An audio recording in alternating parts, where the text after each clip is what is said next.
ನನ್ನ ಗಂಡನ ಒಡ ಹುಟ್ಟಿದವರು ಹೆಣ್ಣು ಮಕ್ಕಳುಗಳು.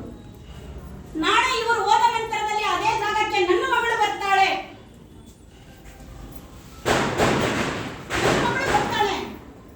ನಾನಲ್ಲಿ ಸಮರ್ಪಿಸಿಕೊಂಡಿದ್ದೆ. ಆದರೆ ಒಂದಿಷ್ಟು ನನ್ನ ಅಸ್ತಿತ್ವವನ್ನ ನಾನು ಉಳಿಸ್ಕೊಳ್ಳೋದಕ್ಕೆ ಸಾಧ್ಯತೆ ಇದೆ.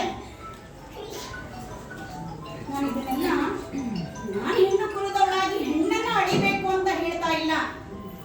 ಒಂದಿಷ್ಟು ನಮ್ಮ ಕುಂದುಕೊರತೆಗಳನ್ನು ನಾವು ಸರಿಪಡಿಸ್ಕೊಳ್ಳೋಣ. ಬರೀ ದೂರೋದ್ರ ಬದಲಾಗಿ ನನ್ನಿಂದ ನನ್ನನ್ನ ನಾನು ತಿದ್ಕೊಳ್ಳೋದಕ್ಕೆ ಸರಿಪಡಿಸ್ಕೊಳ್ಳೋದಕ್ಕೆ ಏನ್ ಸಾಧ್ಯತೆ ಇದೆ? ಇದೊಂದು ಪ್ರಶ್ನೆಯನ್ನ ನಾನು ಹಾಕೊಂಡಿದ್ದೆ. ಆದರೆ ನಮ್ಮ ಮಹಿಳಾ ಶೋಷಣೆ 50% ಅಂತೂ ಖಂಡಿತ ಸುಧಾರಿಸ್ತದೆ. ನಮ್ಮಿಂದ ಆಗುವಂತ ಶೋಷಣೆ ನಾವೇ ಸರಿಪಡಿಸ್ಕೊಳ್ತೀವಿ. ಅತ್ತೆ ಸೊಸೆ ಒಂದಾದ್ರೆ ಮಗನ ದಾರಿ ತರಬಹುದು. 100ಕ್ಕೆ 100 ಆಗಲ್ಲ ಅಂತ ಹೇಳಕ್ ಆಗದೇ ಇಲ್ಲ. ಅತ್ತೆ ನಾದ್ನಿ ಒಂದಾದ್ರೆ ಅಣ್ಣ ತಮ್ಮಂದ್ರ ದಾರಿ ತರಬಹುದು. ಆಗಲ್ಲ ಅಂತ ಹೇಳಕ್ ಆಗಲ್ಲ. ಆಗತ್ತೆ. ನಮಗೆ ತಾಳ್ಮೆ ಬೇಕು, ಸಮರ್ಪಣೆಯ ಮನೋಧೋರಣೆ ಬೇಕು. ಭೌತಿಕ ವಸ್ತುಗಳಿಗಾಗಿ ಒಡೆದಾಡೋದನ್ನ ನಾವು ನಿಲ್ಲಿಸಬೇಕು. ವಸ್ತ್ರಗಳಿಗೆ, ಒಡವೆಗಳಿಗೆ ನಾವು ಆರ್ಭಟಿಸೋದನ್ನ ನಿಲ್ಲಿಸಬೇಕು. ಅದಕ್ಕೆ ಹೆಣ್ಣನ್ನ ನಾವು ಜ್ಞಾನ ಯೋಗವಾಗಿ ಪರಸ್ಪರ ಫಸ್ಟ್ ನೋಡಬೇಕು. 12ನೇ ಶತಮಾನದಲ್ಲಿ ಯಾವ ಶಾಲಾ ಕಾಲೇಜುಗಳು ಇರಲಿಲ್ಲ. ಇದ್ವಾ? ಹೆಣ್ಣು ನಮ್ಮ ಮೇಡಮ್ ಹೇಳದಂಗೆ ಹೊಸ್ತಿಲ್ ಒಳಗಡೆನೆ. ಹೌದಾ? ಆಕೆಗೆ ಪುರುಷರು ಕೊಟ್ಟಿದ್ದಲ್ಲ ಸ್ವತಂತ್ರವನ್ನ. ಆಕೆ ತನ್ನ ಧೀಮಂತ ಆತ್ಮವಿಶ್ವಾಸದಿಂದ ಪಡ್ಕೊಂಡದ್ದು. ಆಕೆಗೆ ಆತ್ಮವಿಶ್ವಾಸವೇ ಇಲ್ಲ ಅಂದಿದ್ರೆ ಆಕೆ ಬೆಳೆಯಕ್ ಆಗ್ತಿರ್ಲಿಲ್ಲ. 12ನೇ ಶತಮಾನದಲ್ಲಿ 10 ಜನ ಬೆಳೆದಿರಬಹುದು, ಇವತ್ತು 100 ಜನ ಇರಬಹುದು, ನಾಳೆ 1000 ಜನ ಆಗ್ಬಹುದು. ಆ ಧೀಶಕ್ತಿ ಯಾರೋ ಕೊಡಲ್ಲ, ನಮ್ಮ ಒಳಗಿನಿಂದ ಉತ್ಪತ್ತಿಯಾದದ್ದು. ಒಬ್ಬ ಅಕ್ಕ ಮಹಾದೇವಿ ಅವರು 12ನೇ ಶತಮಾನದಲ್ಲಿ ಜ್ಞಾನ ಯೋಗಿಯಾಗಿ ವೈರಾಗ್ಯದ ವಿರಾಗಿಣಿಯಾಗಿ ಬೆಳೆಯೋದಕ್ಕೆ ಯಾರೋ ಬರಲಿಲ್ಲ. ಅವಳ ಅಂತಃಸತ್ವದಿಂದ, ಅವಳ ಆತ್ಮಜ್ಞಾನದಿಂದ ಅವಳು ಎದ್ದು ನಿಂತಿದ್ದು. ಅವತ್ತು ಯಾರಿದ್ರು? ಗಂಡ ಸಪೋರ್ಟ್ ಇಲ್ಲ, ಹೆತ್ತ ತಂದೆ ತಾಯಿಗಳ ಸಪೋರ್ಟ್ ಇಲ್ಲ, ಸಮಾಜ ಎಲ್ಲ ಕಲ್ ತಗೊಂಡು ಹೊಡಿತಿತ್ತು. ಅಂತದ್ರಿಂದ ದಾಟ್ಕೊಂಡು ಬಂದವಳು ಕಲ್ಯಾಣ ಮಂಟಪಕ್ಕೆ ಅವಳು ಬರೋವಷ್ಟಕ್ಕೆ ಎಷ್ಟು ಅವಮಾನಗಳನ್ನ ನುಂಗಿದಾಳೆ, ಎಷ್ಟು ಅವಮಾನ ನುಂಗಿದಾಳೆ, ಎಷ್ಟು ವರ್ಷಗಳು ಕಳೆದಿದ್ದಾವೆ. ಅವಳ ನಾಮಕ್ಕೆ ಕಾರಣ, ಅವಳ ದಿಟ್ಟತನ, ಆತ್ಮವಿಶ್ವಾಸ ಎಲ್ಲ ಬರೋದಕ್ಕೆ ಕಾರಣ ಅವಳಲ್ಲಿ ತಂದ ಜ್ಞಾನ ಯೋಗ. ಆ ಜ್ಞಾನ ಯೋಗ ಅವಳಲ್ಲಿ ಧೈರ್ಯ ತಂತು, ಆತ್ಮವಿಶ್ವಾಸವನ್ನ ಅವಳಿಗೆ ಕೊಡ್ತು. ಅವಳು ಅಷ್ಟು ತುಂಬಿದ ಸಭೆಯಲ್ಲಿ ಅಷ್ಟು ಪುರುಷರ ನಡುವೆ ಬಂದು ಆಕೆ ಹಾಗೆ ನಿಂತ್ಕೊಂತಾಳೆ ಅಂತಂದ್ರೆ ಅವಳಿಗೆ ಕೊಟ್ಟ ಶಕ್ತಿ ಜ್ಞಾನ ಶಕ್ತಿ, ಅರಿವಿನ ಶಕ್ತಿ, ತಿಳಿವಿನ ಶಕ್ತಿ. ಆ ಜ್ಞಾನ ಯೋಗದಿಂದ ಮಾತ್ರ ಅಕ್ಕ ಮಹಾದೇವಿ ಇವತ್ತಿಗೂ ಜೀವಂತವಾಗಿ ಉಳಿದಿದ್ದಾಳೆ. ನಮ್ಮೆಲ್ಲರ ಮನಸ್ಸುಗಳಲ್ಲಿ ಆಕೆ ನೆಲೆಸಿದಾಳೆ ಇವತ್ತು. ಅದಕ್ಕೇನೆ ನಾವು ನೀವೆಲ್ಲ ಇಲ್ಲಿ ಬಂದು ನಿಂತಿರೋದು.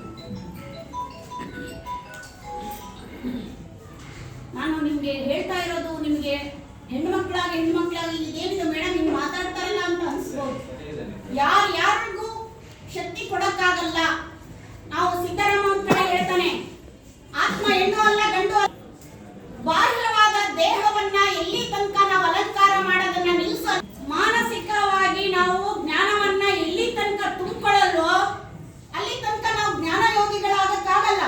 ಎಲ್ಲಿ ತನಕ ನಾವು ಜ್ಞಾನ ಯೋಗಿಗಳಾಗಲ್ವೋ ಅವಾಗ ಹೆಣ್ಣು ಗಂಡು ಅನ್ನುವಂತ ಲಿಂಗ ತಾರತಮ್ಯವನ್ನ ನಾವೇ ಹುಟ್ಟಾಕೊಡ್ತೀವಿ, ನಾವೇ ಮಾತಾಡ್ತೀವಿ. ಇಂಥ 1000 ಸಭೆಗಳಾದ್ರೂ ಇದನ್ನೇ ಮಾತಾಡ್ತೀವಿ, ಲಿಂಗ ತಾರತಮ್ಯ ಅಂತೇಳಿ. ಯಾಕ್ರಿ ಒಪ್ಕೊಳ್ಳಲ್ಲ? ಧನಾತ್ಮಕ ಚಿಂತನೆ ಮಾಡ್ಕೊಳ್ರಿ. ಪುರುಷರಿಗೆ ನಾವು ಶಕ್ತಿ ಕೊಡಕ್ಕಾಗಲ್ಲ, ಸ್ತ್ರೀಯರಿಗೆ ಪುರುಷರು ಶಕ್ತಿ ಕೊಡಕ್ಕಾಗಲ್ಲ. ಆತ್ಮಶಕ್ತಿಯ ಮುಂದೆ, ಆತ್ಮಬಲದ ಮುಂದೆ ಯಾರು ನಿಲ್ಲಕ್ಕಾಗಲ್ಲ.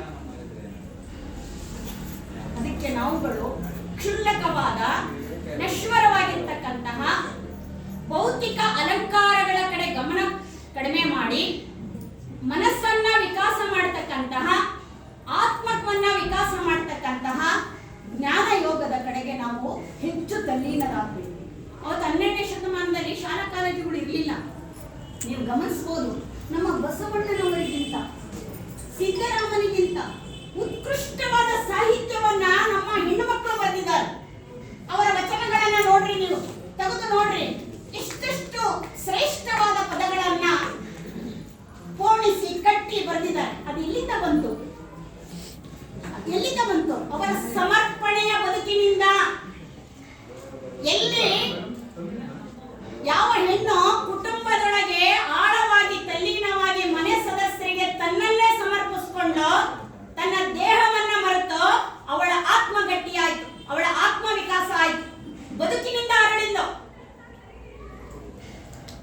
ಜ್ಞಾನ ಅವಳಿಗೆ ಹಾಗೆ ಹುಟ್ಟಿತು. ಅಲ್ಲಿ ಯಾರು ಕೊಡ್ಲಿಲ್ಲ. ಅಲ್ಲಮರನ್ ಕೈ ಹಿಡಿದು ಬರ್ಸಿಲ್ಲ ಹೆಣ್ಮಕ್ಳಿಗೆ, ಬಸವೇಶ್ವರನ್ ಕೈ ಹಿಡಿದು ಬರ್ಸಿಲ್ಲ. ಅವಳಲ್ಲಿ ಜ್ಞಾನ ಇತ್ತು, ದಿಟ್ಟ ಶಕ್ತಿ ಇತ್ತು.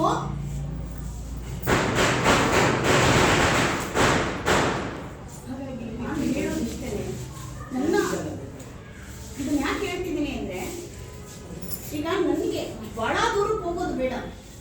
ನಾನು PUC ಹಂತದಲ್ಲಿ ಇದ್ದಾಗ ನಮ್ಮ ತಂದೆಗೆ ನಾವು 3 ಜನ ಹೆಣ್ಣುಮಕ್ಕಳು, ಸಿಟಿ ವಾತಾವರಣದಲ್ಲೇ ಬೆಳೆದಿದ್ದೀವಿ.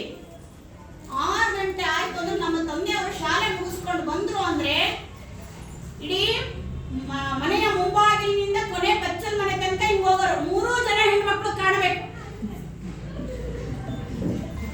3 ಜನ ಹೆಣ್ಮಕ್ಳು ಕಾಣ್ಬೇಕು. ಒಬ್ರಿಲ್ಲ ಅಂದ್ರೆ ಅಲ್ಲಿ ನಿಂತು ಬಿಡೋದು, ಕಾಲು ಬಟ್ಟೆ ತಗೊಂಡಿಲ್ಲ, ಕೈ ಕಾಲು ತೊಳೆಯಂಗಿಲ್ಲ. ನಮ್ಮ ಅಮ್ಮನಿಗೆ ಹಿಂಸೆ, ಎಲ್ಲೋದು ನಿರ್ಮಲ, ಎಲ್ಲೋದು ಭಾಗ್ಯ, ಎಲ್ಲೋದು ಶಶಿ. ಹಿಂಗ್ ಹೋಗಿದ್ದಾಳೆ ಕಣ್ರಿ, ಏನೋ ಕಾಲೇಜಿನಲ್ಲಿ ಬರೋದು ಲೇಟ್ ಆಗುತ್ತೆ. ನನಗೆ ಒಬ್ರು ಫ್ರೆಂಡ್ ಮನೆಗೆ ಹೋಗಿ ಗೊತ್ತಿಲ್ಲ. ನಾನು ಕಾಲೇಜ್ ಮುಗಿಯೋ ತನಕ ತಲೆ ತಗ್ಸ್ಕೊಂಡು ಕಾಲೇಜ್ ಹೋಗ್ಬೇಕು, ಕಾಲೇಜಿಂದ ಮುಗಿಸ್ಕೊಂಡು ತಕ್ಷಣ ಮನೆಗೆ ಬರ್ಬೇಕು, ಇಂಥ ವಾತಾವರಣ. ಆದ್ರೆ ಬರೀತಾ ಇದ್ದೆ, ಅಲ್ಲೇ ಪ್ರೌಢಶಾಲೆಯಲ್ಲೇನೆ ಬರವಣಿಗೆ ಮಾಡ್ತಿದ್ದೆ. ನನ್ನಲ್ಲಿ ಹೆಚ್ಚು ಕಡಿಮೆ 5-6ನೇ ಕ್ಲಾಸಿಂದನೂ ಬಹಳ ಬರ್ದು ಇದು ಮಾಡ್ತಿದ್ದೆ. ಅದು ಸಂಗ್ರಹಣೆ ಮಾಡಬೇಕು ಅನ್ನುವಂಥದ್ದು ತಿಳುವಳಿಕೆಗೆ ಬಂದಿದ್ದು ನನಗೆ 10ನೇ ಕ್ಲಾಸಿಂದ. ಆ ಹಂತದಲ್ಲಿ ನಾನಿದ್ದಾಗ ನನ್ನ ಸಾಹಿತ್ಯ ಹೊರಗೆ ಹೋಗ್ಬೇಕು, 6 ಗಂಟೆ ಒಳಗೆ ಮನೆಗೆ ಇರಬೇಕು. ನಮ್ಮ ಕವಿಗೋಷ್ಠಿಗಳೆಲ್ಲ ಶುರುವಾಗ್ತಿದ್ದೆ 6 ಗಂಟೆಗೆ. ಹೆಸರು ಮಾತ್ರ ಕೊಟ್ಬಿಡ್ತಿದ್ದೆ, ನಮ್ರತಾ ಅಂತ. ನಮ್ರತಾ ಅಂತ ಹೇಳಿ ನಾನು ಆವಾಗಲೇ ಯಾಕೆ ಅದನ್ನ ಅಂದ್ಕೊಂಡೆ ಅಂದ್ರೆ, ನಾನು ನಮ್ಯವಾಗ್ಬೇಕು. ಎಲ್ಲ ಒಂದು ಸವಾಲಿಗೆ ನನ್ನನ್ನ ಹೊರಗಡೆ ಬಿಡದೆ ಇರುವಂತಹ ಒಂದು ಕತ್ತಲಿತ್ತು. ಅದು ತಪ್ಪಲ್ಲ. ನಮ್ಮ ತಂದೆಗೆ 3 ಜನ ಹೆಣ್ಮಕ್ಳು, ವಾತಾವರಣ ಆಗಿತ್ತು, ಸಮಾಜ ಆಗಿತ್ತು. ಹೀಗಾಗಿ ಹೆಣ್ಮಕ್ಳು ಕತ್ಲಾದ ತಕ್ಷಣ ಮನೆ ಒಳಗೆ ಸೇರ್ಕೊಳ್ಬೇಕು ಅನ್ನುವಂತಹದ್ದು ಅವ್ರನ್ನ ಹಾಗೆ ಬೆಳೆಸಿತ್ತು. ಬರೀ ಹೆಣ್ಣಿಗಷ್ಟೇ ಅಲ್ಲ, ಅಪ್ಪನಾದವನಿಗೂ ಇರುತ್ತೆ, ಅಣ್ಣನಾದವನಿಗೂ ಇರುತ್ತೆ. ಯಾಕಂದ್ರೆ ನಮಗೆ ಜವಾಬ್ದಾರಿ ಇದೆ. ಮನೆಯ ತಂಗಿಯನ್ನ ಕಾಯೋದು, ಮನೆಯ ಅಕ್ಕನನ್ನ ಕಾಯೋದು, ಮನೆಯ ಮಗಳನ್ನ ಕಾಯೋದು ಜವಾಬ್ದಾರಿ ಇರುತ್ತೆ ಅವರಿಗೆ. ಆದ್ರೆ ಸಪೋರ್ಟ್ ಕೊಡ್ಬೇಕು. ಒಬ್ಬ ಅಣ್ಣ, ಒಬ್ಬ ತಮ್ಮ ಸಪೋರ್ಟ್ ಕೊಡ್ಬೇಕು, ಒಬ್ಬ ಅಪ್ಪ ಸಪೋರ್ಟ್ ಕೊಡ್ಬೇಕು. ಆ ಸಪೋರ್ಟ್ ಕೊಡದೆ ಇದ್ರೆ ತಪ್ಪು. ಹೆಣ್ಣನ್ನ ಜ್ಞಾನ ಯೋಗವಾಗಿ ನಮ್ಮ ಗಂಡು ಮಕ್ಕಳು ನೋಡ್ಬೇಕು. ಇದು ನಾನು ಒಪ್ಕೊಳ್ತೀನಿ. ಆಗ ನನಗೆ ಸೆಕೆಂಡ್ PUC ಕವಿಗೋಷ್ಠಿಗೆ ಭಾಗವಹಿಸ್ಬೇಕು ಅಂತ ಆಸೆ. ನಮ್ಮ MG ಈಶ್ವರಪ್ಪ ಸರ್ ಅವಾಗ ವೇದಿಕೆಯಲ್ಲಿದ್ದರು. ನನಗೆ ನಮ್ಮ ಗುರುಗಳು, ನಮ್ಮ ಬಸಮ್ಮ ಮೇಡಮ್ ಯಜಮಾನರು, ತುಂಬಾ ಚೆನ್ನಾಗಿ ಕನ್ನಡ ಪಾಂಡಿತ್ಯವನ್ನ ಹೊಂದಿದ್ದಾರೆ ಅನ್ನುವಂಥದ್ದು ದಾವಣಗೆರೆಯಲ್ಲೇ ಹೆಸರುವಾಸಿ. ಅವ್ರ ಸ್ಪೀಚ್ ಅನ್ನ 1-2 ಸರ್ತಿ ಕಾಲೇಜ್ ಒಳಗಡೆ, ಅದು ಡೇ ಟೈಮ್ ಅಲ್ಲೇ ಕಾರ್ಯಕ್ರಮ ನಡೆದ ಕೇಳ್ಬಿಟ್ಟಿದ್ದೆ. ಅವತ್ತು 6 ಗಂಟೆಗೆ ಕವಿಗೋಷ್ಠಿ ಇದೆ ರೋಟರಿ ಬಾಲಭವನದಲ್ಲಿ. ನಾನು ಹೋಗ್ಬೇಕು, ನನಗೆ ಆಸೆ ಹೋಗ್ಬೇಕು ಅಂತ.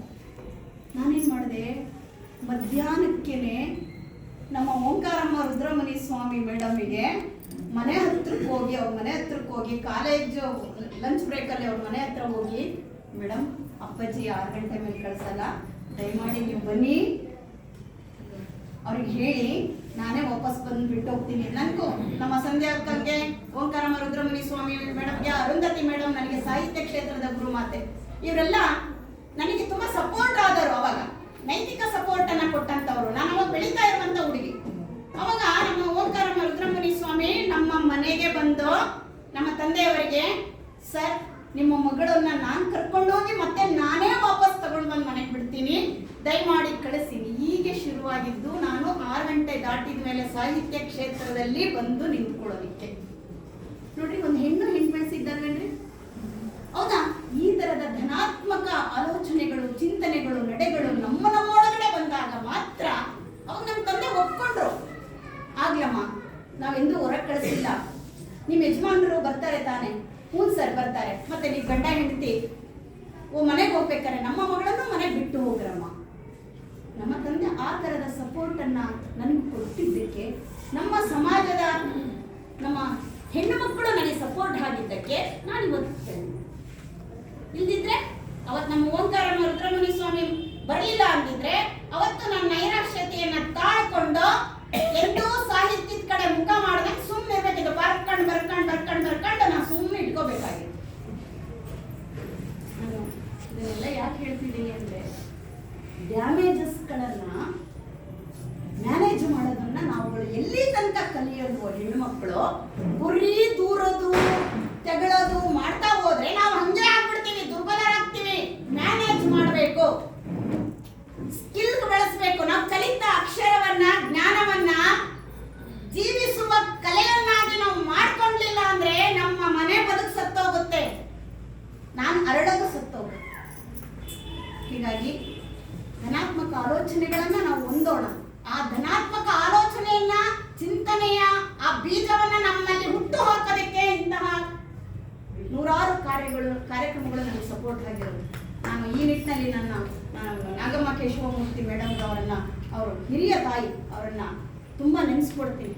ಇಂಥವರೆಲ್ಲ ನಮ್ಮ ಸಮಾಜದ ನಡುವೆ ಇಂಥ ಸಾವಿರಾರು ಹೆಣ್ಣು ಮಕ್ಕಳ ಒಂದು ಜ್ಞಾನವನ್ನ ಬಲಿಸೋದಿಕ್ಕೆ, ಕಟ್ಟೋದಿಕ್ಕೆ ಅವರು ಕಾರಣೀಕರ್ತರಾಗಿದ್ದಾರೆ, ಸಪೋರ್ಟ್ ಆಗಿದ್ದಾರೆ. ಹೀಗಾಗಿ ಈ ಒಂದು ಕಾರ್ಯಕ್ರಮದ ಮೂಲ ಬುನಾದಿ ನಮ್ಮ ನಾಗಮ್ಮ ಕೇಶವಮೂರ್ತಿ ಅವರನ್ನ ನೆನೆಸ್ಕೊಳ್ತಾ, ನಮ್ಮ ಮಲ್ಲಮ್ಮ ಮೇಡಮ್, ಅರುಂಧತಿ ಮೇಡಮ್, ಸಂಧ್ಯಾ ಮೇಡಮ್, ಓಂಕಾರ ರುದ್ರಮಣಿ ಸ್ವಾಮಿ, ನಮ್ಮ ಅನ್ನಪೂರ್ಣ ಮೇಡಮ್ ಇದ್ದಾರೆ. ಹೀಗೆ ನನಗೆ ಬಹಳಷ್ಟು ಜನ ಹಿರಿಯ ವನಿತೆಯರು ಎಲ್ಲರೂ ಕೂಡ ಇದ್ದಾರೆ, ತುಂಬಾ ಬೆಳೆದಿದ್ದಾರೆ. ನಮ್ಮ ಸಂಧ್ಯಾ ಸುರೇಶ್ ಮೇಡಮ್ ಅವ್ರು ಕೂತಿರೋದು ನೋಡಿದ್ರೆ ಅವ್ರು ಎಷ್ಟೊಂದು ಪುಸ್ತಕಗಳಿದ್ದಾರೆ. ಅವ್ರು ಕಾದಂಬರಿ ಬರೆದಿದ್ದಾರೆ, ಕತೆ ಬರೆದಿದ್ದಾರೆ, ಪದ್ಯಗಳು ಬರೆದಿದ್ದಾರೆ. ಅವರ ಎಷ್ಟೋ ಕವಿತೆಗಳಿಗೆ ದೊಡ್ಡ ದೊಡ್ಡ ಗಾಯಕರು ರಾಗವನ್ನ ಹಾಕಿ ಹಾಡಿದ್ದಾರೆ.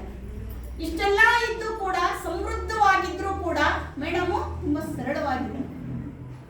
ಆ ಸರಳತೆ ಇದೆಯಲ್ಲ, ಸರಳತೆ, ಸಮರ್ಪಣೆಯಿಂದ ಮಾತ್ರ ನಾವು ಹೆಣ್ಣುಮಕ್ಕಳು ಏನಾದ್ರೂ ಬೆಳೀಲಿಕ್ಕೆ ಸಾಧ್ಯತೆ ಇದೆ.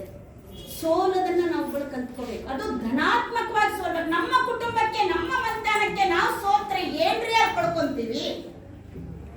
ನಾಲ್ಕನಿಗೆ ಸೋತ್ರೆ ಗಂಡ ಚೆನ್ನಾಗಿರ್ತಾನೆ, ಅತ್ತೆಗೆ ಸೋತ್ರೆ ಗಂಡ ನಮ್ಮ ಹತ್ರ ಚೆನ್ನಾಗಿರ್ತಾನೆ.